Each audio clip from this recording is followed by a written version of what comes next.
Hey, what's up guys? Sorry I haven't been posting videos because I was on military call-up for the past few weeks and I haven't had the time or the energy to do any videos for the past few weeks, but I'm back now. Anyway, today's topic I want to talk about how the DRZ, where have they gone?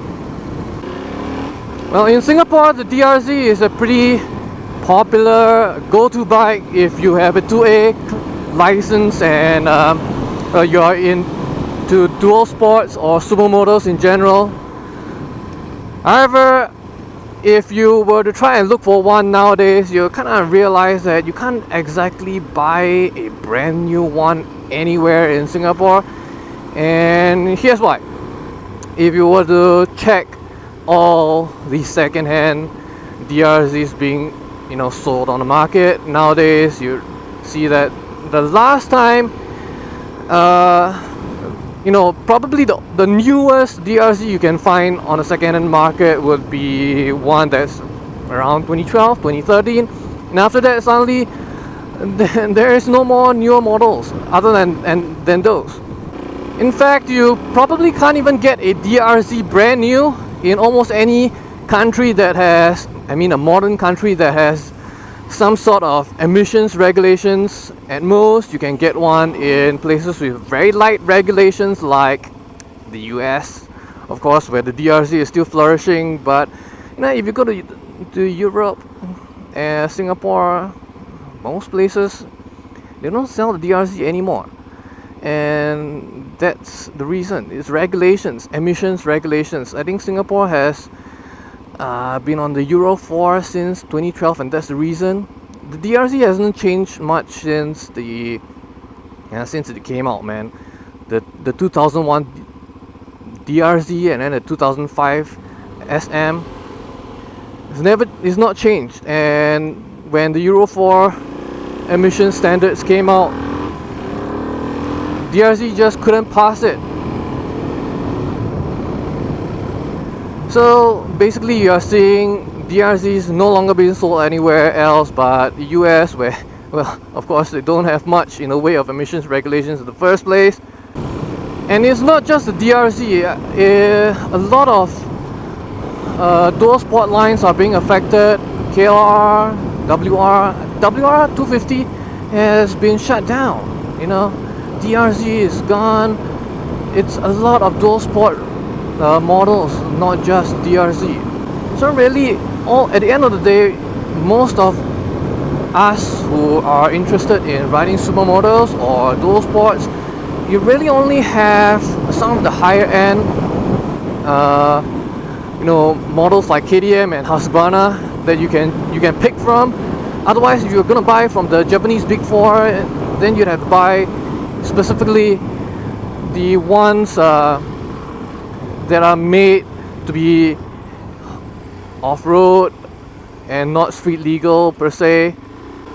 And it's kind of a big problem because there's a reason why people want to buy DRZs, why they want to buy KLRs, why they want to buy WRs. You could always buy a KTM. They are still relevant, they are still out there being sold, and they are still conforming to emission standards.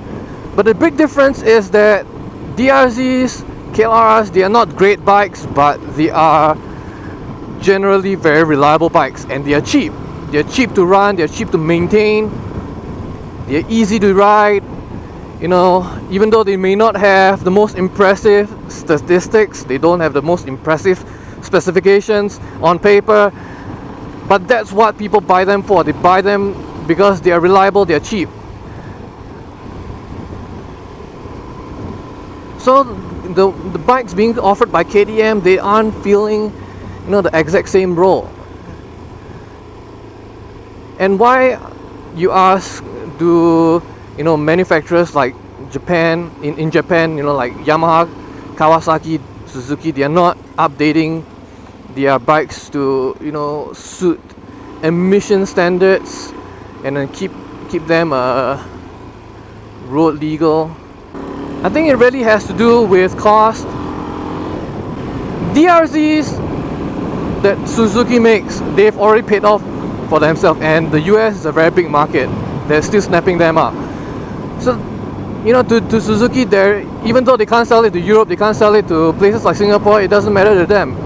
The people are still buying the same old damn machine.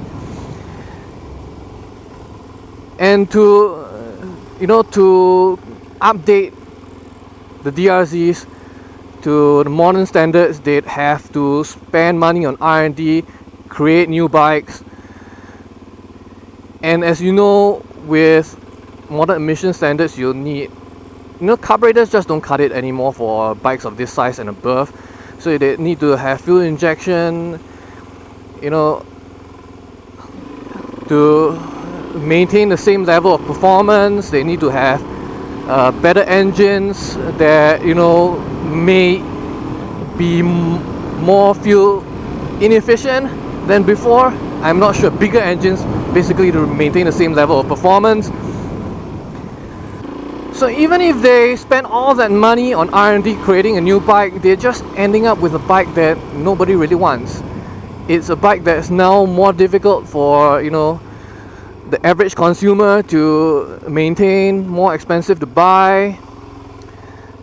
So in a way, they don't really see the need to, you know, update their bikes, and they'll just happily leave it, you know, unable to be used in most countries like the ones I have mentioned before. I kind of get a feeling that there's something wrong with my padlock. Every time it's on the on position, it just dies until I put it on prime. Might have to get it changed. Old bike problems. Carburetors. Well, at least carburetors, they are easy to fix. Raining. I hate rain. It was good weather just now. I was at Gardens by the Bay with my in-laws and my family to plan my wedding, and one of the staff at the Pleasuredome recognized my face, and he said, "Hey, that's you, right, Reize?" And I was like, "Yeah, that's me." And he said, "Yeah, I watch your motor vlogs." And I was like, "Thanks." And then I had to go because I was showing my in-laws around the place. We are planning to do our reception at the Gardens by the Bay. Sorry dude that said hi to me. I didn't have the time to stop and chat with you, but thanks for supporting my channel.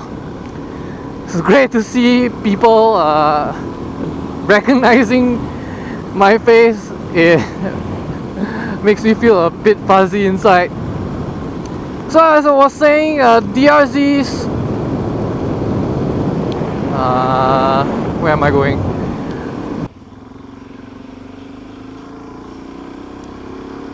So as I was saying, DRZs, they are gonna be harder to come by in the future. KLRs, dual sports in general from Japan, you know, the reliable Japanese dual sport that is cheap and easy to maintain. These are gonna go out in fashion very soon, and they're gonna be replaced by, you know, newer, more expensive models next time.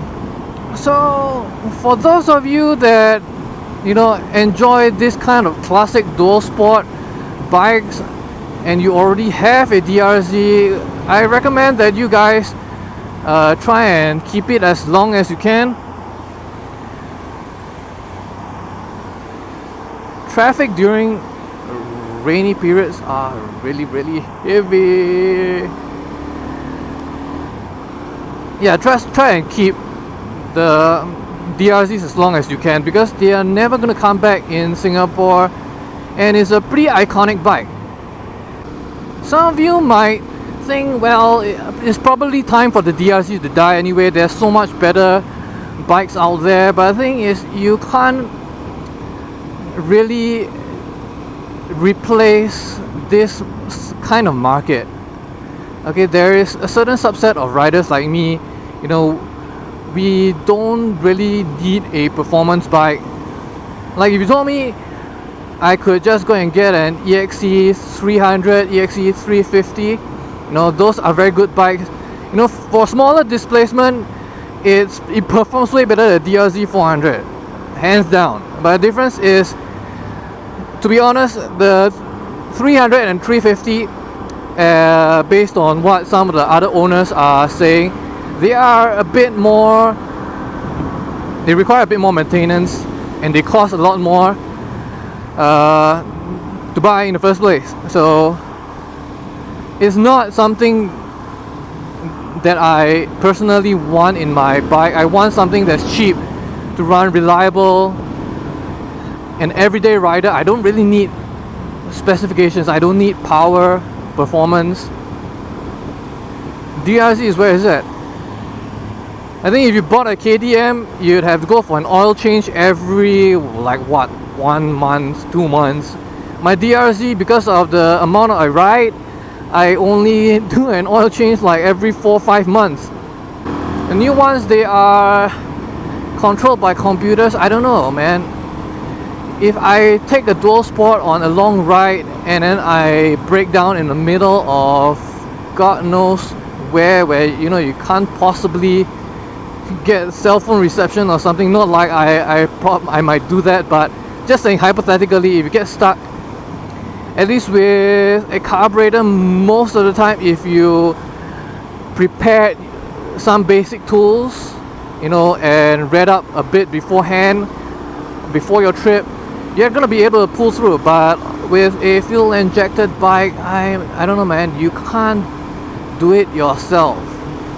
I mean, in the previous video, I did say that, you know, new bikes that, you know, have fuel injection and all those funky, you know, new technology in them are so much better. They are easier to, you know, to maintain on a day-to-day basis. I mean, I did say that once, but if you come to think of it, if you are gonna be doing the stuff that you want to do on a dual sport, travel, adventure, you know, going where no one has gone before. I mean, people have gone before, but there's probably not going to be anybody there to help you. Yeah, then you want something that, you know, if it breaks down, is something that you can fix yourself, even though it might require a bit more wrenching than a fuel injected machine would. So I don't know what you guys think. Do you think that, you know, companies like Suzuki, the Japanese manufacturer, should just create, you know, update their bikes to modern standards, and then you are paying roughly the same price as a KTM or Husky, but you get, you know, Japanese engineering, Japanese reliability? Or do you think it's just better for them to just, you know, die out and be forgotten forever? Let me know down in the comments below. And if you thought, you know, this topic was interesting, do give me a thumbs up. And of course, if you haven't subscribed to my channel, do remember to subscribe. Hit that bell icon to be notified on all my future videos, because I know nowadays YouTube isn't really notifying my subscribers of all my videos, and you know, nobody is watching recently. I don't know why, but anyway, hope you guys take care, and I'll see you next time. Peace out. Bye bye.